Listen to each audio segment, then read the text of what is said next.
السلام علیکم ورحمۃ اللہ وبرکاتہ۔ امید کرتی ہوں آپ سب خیریت سے ہوں گے۔ اللہ تعالیٰ سب کو اپنے حفظ امان میں رکھے۔ ہم نے سورۃ ہود سٹارٹ کی تھی جس کی فرسٹ 3 آیات کا ترجمہ ہم کر چکے ہیں۔ آج ہم آیت نمبر 4 کا ترجمہ کریں گے اور سمجھیں گے کہ آیا اللہ رب العزت ان آیات میں کیا حکم فرما رہے ہیں۔ چلو اسٹارٹ کرتے ہیں۔ بسم اللہ الرحمن الرحیم، شروع اللہ کے نام سے جو بڑا مہربان نہایت رحم فرمانے والا ہے۔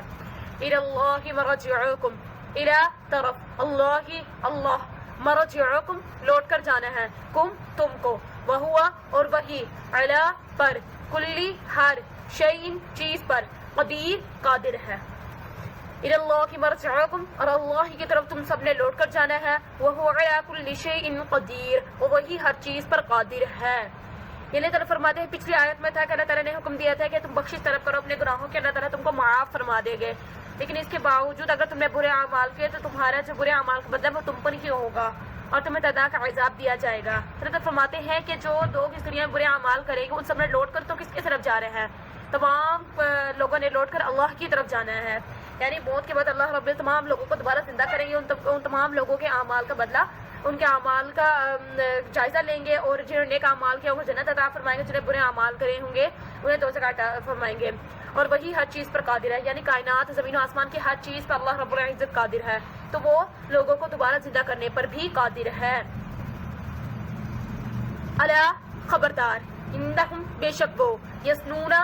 دوہرا کرتے ہیں، صدورہم اپنے سینوں میں، لیستخفوا چھپاتے ہیں، منہ اس کو، الا خبردار، حین جو، یستغشون ڈھانپتے ہیں وہ، ثیابہم اپنے کپڑوں میں، یعلم جانتا ہے وہ، ما جو، یسرون چھپاتے ہیں وہ، وما اور جو، یعلنون وہ ظاہر کرتے ہیں، انہو بے شک وہ، علیم جاننے والا ہے، بذات الصدور صدور دلوں کے رازوں کو۔ خبردار بے شک جو دوہرا کرتے ہو تم اپنے سینوں میں، چھپاتے ہو اس سے، خبردار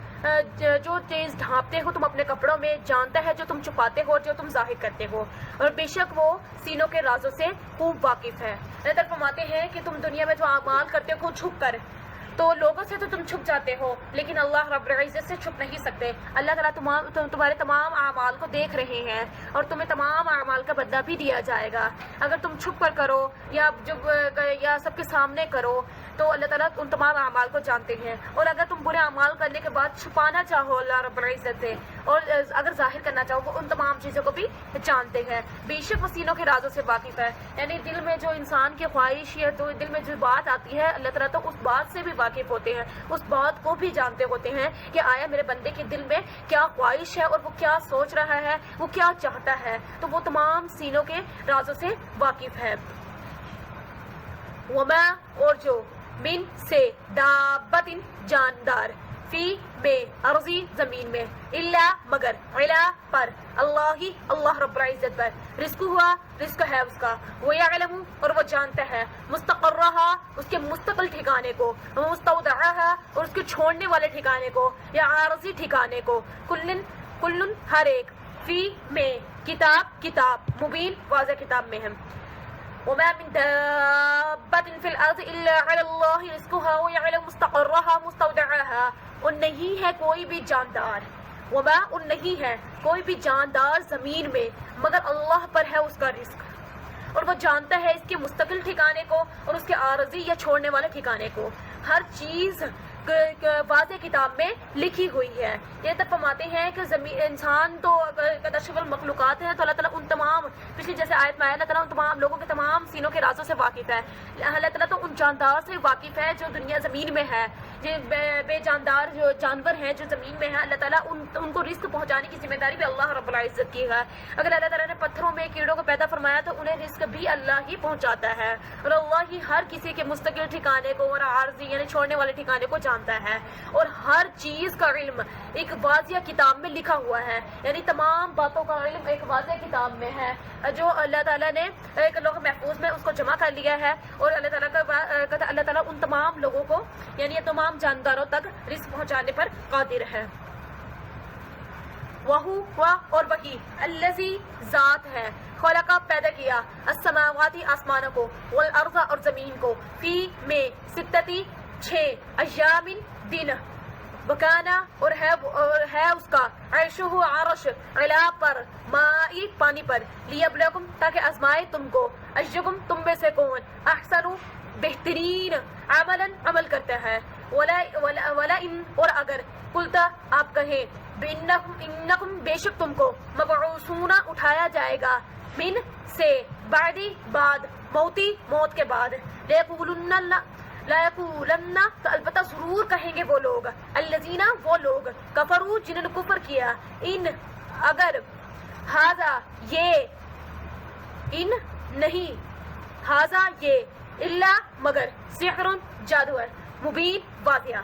وهو الذي خلق السماوات والأرض في 6 أيام وكان عرشه على الماء ليبلوكم أيكم أحسن عملا اور وہی ذات ہے جس نے پیدا کیا آسمانوں و زمینوں کو 6 دن میں اور اس کا عرش پانی پر ہے تاکہ آزمائے تم میں سے بہترین اعمال کون کرتا ہے وَلَئِن قُلْتَ إِنَّكُمْ مَبْعُوثُونَ مِن بَعْدِ الْمَوْتِ لَيَقُولَنَّ الَّذِينَ كَفَرُوا إِنْ هَذَا إِلَّا سِحْرٌ مُبِينٌ اور اگر کہیں آپ ان کو بے شک تمہیں اٹھایا جائے گا موت کے بعد تو البتہ ضرور کہیں گے وہ لوگ جنہوں نے کفر کیا یا جنہوں نے انکار کیا نہیں ہے یہ مگر واضح جادوگر نظر فرماتے ہیں کہ اللہ ہی وہ ذات ہے جس نے پیدا کیا آسمان اور زمین کو. نظر فرماتے ہیں کہ میں ایک چھپا ہوا نور تھا,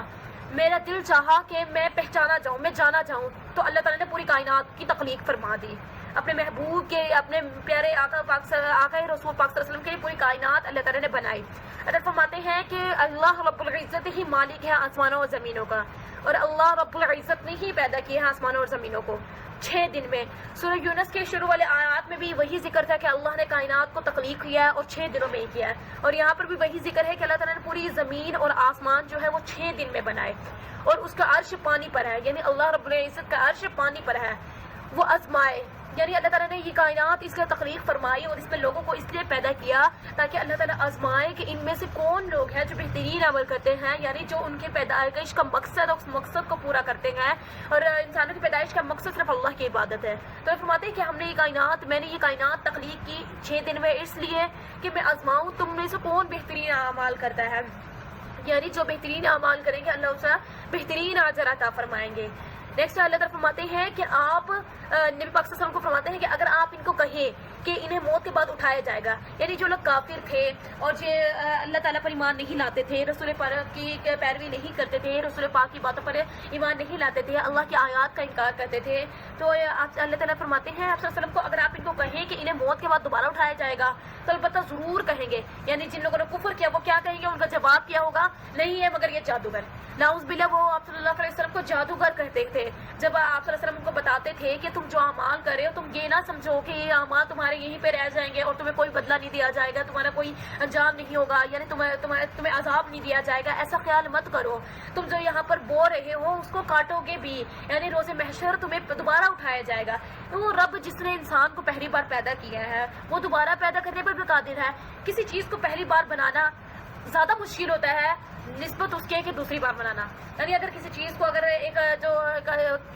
وہ ہوتا ہے عمارت بنانے والا, ایک وہ عمارت کو بناتا ہے فرسٹ ٹائم تو اس کو زیادہ مشکل ہوتی ہے اس عمارت کو بنانے میں. جب وہ ایک عمارت بنا لیتا ہے تو وہ دوسری جب عمارت بناتا ہے تو اسے پتہ چل جاتا ہے کہ اس نے کیا یوز کرنا ہے, کیا مٹیریل لینا ہے, مطلب اس کے لیے آسانی ہو جاتی ہے. اللہ فرماتے ہیں کہ ایسے ہی جب میں نے ایک انسان کو پیدا کر دیا تو پہلے انسان کو جب تمام انسانوں کو پیدا کیا ان کو پہلی بار پیدا کرنا مشکل تھا, لیکن اللہ کے لیے تو کچھ مشکل نہیں ہے, تو وہ دوبارہ پیدا کرنے پہ بھی قادر ہے. یعنی اس کے لیے دوبارہ پیدا کرنا کوئی مشکل نہیں ہے, وہ دوبارہ بھی پیدا کر سکتا ہے. تو انہیں دوبارہ پیدا کیا جائے گا, یعنی انہیں موت کے بعد دوبارہ ان کے اندر روح ڈالی جائے گی, انہیں زندہ کیا جائے گا موت کے بعد. تو پھر وہ لیکن جب ان کو آپ صلی اللہ علیہ وسلم یہ باتیں بتاتے تھے تو پھر وہ ان کے جو انکار کرتے تھے ان کا کیا قول ہوتا تھا, وہ آپ صلی اللہ علیہ وسلم کو ہی نعوذ باللہ جادوگر کہتے تھے, اور آپ صلی اللہ علیہ وسلم کے بارے میں طرح طرح کی باتیں کرتے تھے کہ اس نے تو اپنی طرف سے کہانیاں بنا لی ہیں اور یہ ہمارے سامنے بیان کر رہا ہے کہ ہمیں مرنے کے بعد دوبارہ زندہ کیا جائے گا. لیکن ان کا عقیدہ ہوتا تھا کہ وہ ایک بار مر گئے تو بس ان کے لیے دنیا کی زندگی ہے, حالانکہ اللہ نے قرآن پاک میں واضح طور پہ فرمایا ہے کہ جو اللہ تعالیٰ دوبارہ بھی زندہ کریں گے, روز محشر ہر کسی کا حساب لیا جائے گا, ہر کسی کے اعمال کا بدلہ دیا جائے گا. لیکن کافی لوگ اس عقیدے کا انکار کرتے تھے, آخرت پر ایمان نہیں لاتے تھے, روز محشر پر ایمان نہیں رکھتے تھے. وہ آپ صلی اللہ علیہ وسلم کو نعوذ باللہ کہتے تھے کہ یہ جادوگر ہے, اس نے اپنی سے کہانیاں بنا لی اور ہمارے سامنے بیان کر رہا ہے اور یہ زمین میں بڑا بننا چاہتا ہے، اس لیے آیا ہم تو ان کی بات نہیں مانیں گے اور وہ اپنے عقیدے پر ہی ڈٹے رہتے تھے کہ انہیں دوبارہ زندہ نہیں کیا جائے گا۔ ولا ان اور اگر اخرنا مؤخر کر دیں نہ ہم عنہم ان سے عذاب کو الی طرف امت معدود مدت تک، مدت معدود مدت تک، لیقولن البتہ ضرور کہیں گے وہ ما کس چیز نے یحبسو روک لیا ہے اس کو، الا خبردار یوم دن یاتیہم آ جائے گا ان پر، لیسا نہیں مصروفاً ٹالا جائے گا عنہم ان سے، وحاقا اور گھیر لے گا ان کو بہم وہ چیز ما جو کانو تھے وہ بھی اس کا یستہزئون مذاق بناتے۔ وَلَئِنْ أَخَّرْنَا عَنْهُمُ الْعَذَابَ إِلَىٰ أُمَّةٍ مَّعْدُودَةٍ لَّيَقُولُنَّ مَا يَحْبِسُ، اور اگر مؤخر کر دیں یا آگے بڑھا دیں ہم ان سے عذاب کو، یعنی یہ ایک معلوم مدت تک اگر ہم ان کے لیے مؤخر کر دیں عذاب کو، ایسا فرماتے ہیں کہ اگر مؤخر کر دیں ہم ان سے عذاب کو ایک معلوم مدت تک، یعنی ایک مقرر کردہ مدت تک، جو اللہ تعالیٰ نے وقت مقرر کر دیا کسی قوم پر عذاب کا، تو وہ اسی وقت اس پر عذاب آئے گا۔ جب آپ صلی اللہ علیہ وسلم لوگوں کو یہ فرماتے تھے کہ نا اگر تم نے برے اعمال کرو گے تو پر عذاب آ جائے گا، وہ آگے سے یہ دعویٰ کرتے تھے اگر ہم پر عذاب آنا ہے تو وہ آ جائے، لیکن اللہ نے ہر قوم پر عذاب کا وقت ایک مقرر کر رکھا ہے، وہ وقت مقرر جب آ جائے گا وہ ان پر عذاب آ جائے گا، اور اس وقت ان کے پاس کوئی راستہ نہیں ہوگا اس سے بچنے کا، اس کو پیچھے ہٹانے کا، اس سے پیچھا چھڑانے کا، کوئی وہ وقت نکل جائے گا ان کے پاس سے، اور وہ اس وقت تو بات نہیں مانتے تھے، وہ یہی دعویٰ کرتے تھے کہ اگر ہم پر عذاب آنا ہے، ہم پر اللہ عذاب نازل کرنا چاہتے ہیں تو آیا وہ ہم پر آ جائے، اور اگر مؤخر کر دیں ہم ان سے عذاب کو ایک معلوم مدت تک، تو البتہ ضرور کہیں گے وہ لوگ کس چیز نے اسے روک رکھا ہے، خبردار جس دن آ جائے گا ان پر نہ ہی ٹالا جائے گا ان سے، اور گھیر لے گا ان کو وہ چیز جس کا تھے وہ مذاق بنایا کرتے، گھیر لے گی ان کو وہی چیز جس کا وہ مذاق بنایا کرتے تھے۔ حضرت فرماتے ہیں کہ نبی پاک صلی اللہ علیہ وسلم کو کہ آپ ان کو فرمائیں کہ اگر ہم اللہ تعالیٰ اگر تم سے ایک عذاب کو مطلب آگے بڑھا دے ایک معلوم مدت تک، اگر آپ صلی اللہ علیہ وسلم جب وہ کہتے تھے نا کہ اگر ہم پر عذاب آنا تو آ جائے، تو آپ صلی اللہ علیہ وسلم فرماتے ہیں کہ تم پر ایک معلوم مدت ہے، اس وقت تم پر عذاب آ جائے گا، اگر اس سے پہلے تم ایمان لانا چاہتے ہو تو لے آؤ، جب وہ وقت مقرر آ جائے گا تو تمہاری بات نہیں مانی جائے گی اور نہ کہ تم سے وہ عذاب ہٹایا جائے گا، ایک معلوم مدت پر وہ جب تم پر عذاب اگر ہم آگے بڑھا دیں ایک مدت تک، تو البتہ وہ ضرور کہتے تھے، کون کہتے تھے؟ کافر لوگ، اس کے جواب میں کہتے تھے، جب آپ سے فرمایا نا کہ تم سے ایک عذاب بڑھا دیا گیا ہے ایک وقت تک، تو وہ کہتے تھے کس چیز نے اسے روک لیا ہے، یعنی اگر ہم اگر عدالت پر ایمان نہیں لا رہے، ہم آپ کی بات نہیں مان رہے، تو پھر جو آپ کہتے ہیں ہم پر عذاب آئے گا، اگر تم اللہ تعالیٰ کے پر ایمان نہیں لاتے تو پھر وہ عذاب کیوں نہیں آتا، کس چیز نے اسے روک لیا ہے، خبردار۔ پھر اس کے جواب میں اللہ تعالیٰ نے فرمایا کہ آپ صلی اللہ علیہ وسلم کو کہ آپ لوگوں کو یہ فرمائیے کہ خبردار جس دن وہ ان پر عذاب آ جائے گا، یعنی جس دن وہ معلوم مدت پوری ہو جائے گی، مقررہ وقت پورا ہو جائے گا، اس وقت وہ لمحہ آ جائے گا جب اللہ نے جب اللہ تعالیٰ نے لوح محفوظ میں جو وقت لکھ رہا ہے، جب وہ وقت آ جائے گا تو ان پر سے نہیں ٹالا جائے گا، یعنی اس وقت ان کے پاس کوئی چانس نہیں ہوگا اس سے بچنے کا، اسے پیچھے ہٹانے کا، اس وقت ان کی توبہ بھی قبول نہیں ہوگی، اس وقت انہیں یقین آئے گا کہ آیا جو بھی باتیں تھیں وہ تمام سچی تھی، لیکن اس وقت وہ کام نہیں آئیں گے، وہ یہی کہتے تھے کہ ہم پر عذاب آنا تو کس چیز نے روک لیا ہے، تو پھر اگر اس کے جواب میں فرمایا گیا کہ جس دن وہ تم پر آ جائے گا وہ تم سے ٹالا نہیں جائے گا، یعنی تم سے ہٹایا نہیں جائے گا اور گھیر لے گا، یعنی وہ وہی چیز تم کو گھیر لے گی جس کا تم مذاق بناتے تھے، یعنی وہ آپ صلی اللہ علیہ وسلم کا نعوذ باللہ مذاق بناتے تھے اور طرح طرح کی باتیں کرتے تھے، تو اللہ تعالیٰ آپ سے فرماتے ہیں آپ صلی اللہ علیہ وسلم کو آپ لوگوں فرما دیجیے کہ وہ جس چیز کا مذاق بنا رہے ہیں نا وہ ان کو وہ چیز ہی گھیر لے گی، جیسے حضرت نوح علیہ السلام جب کشتی بناتے تھے تو قوم کا کوئی سردار گزرتا تو وہ ان کا مذاق بناتے تھے، تو انہوں نے کیا جواب دیا تھا حضرت نوح علیہ السلام نے، جیسے تم ہمارا مذاق بناتے ہو نا ایک دن ہم بھی تمہارا مذاق بنائیں گے، تو جب کشتی مکمل ہوئی جو ان پر عذاب آیا تو اللہ تعالیٰ نے حضرت نوح علیہ السلام ان کے ساتھی کو تو بچا لیا اور باقی تمام جو قوم تھی وہ غرق ہو گئی۔ اسی طرح مطلب جس کا وہ مذاق بناتے تھے، جس چیز انبیاء کرام کو مذاق بناتے تھے اور جس عذاب کے بارے میں وہ مذاق بناتے تھے کہ کوئی عذاب نہیں آنا، ایسا عذاب ہم پر آئے گا ہی کیوں، ہمارے لیے تو صرف یہ دنیا کی زندگی ہے، ہمیں دوبارہ نہیں اٹھایا جائے گا، وہ مذاق میں یہ باتیں کرتے تھے، تو اللہ تعالیٰ فرماتے ہیں کہ ایک دن وہ مذاق ہی انہیں گھیر لے گا، یعنی ان پر عذاب جب آ جائے گا تو انہیں پتہ چل جائے گا جس چیز کا وہ مذاق بنا رہے تھے وہ سچ تھی، حق تھی، برحق تھی، تو لیکن اس وقت انہیں اس بات کا موقع نہیں دیا جائے گا کہ وہ پیچھے ہٹ جائیں۔ یہاں پہ الحمدللہ ہمارا سورہ ہود کا فرسٹ رکوع مکمل ہو گیا ہے، اور امید کرتی ہوں آپ سب کو سمجھ آئی ہوگی. پھر بھی اگر کوئی مسئلہ ہو تو آپ پوچھ سکتے ہیں، انشاءاللہ میں بتانے کی پوری کوشش کروں گی. اور میرے چینل کو سبسکرائب کر لیں تاکہ آئندہ آنے والے تمام ویڈیوز آپ تک بآسانی پہنچ سکے. اس دین کے ساتھ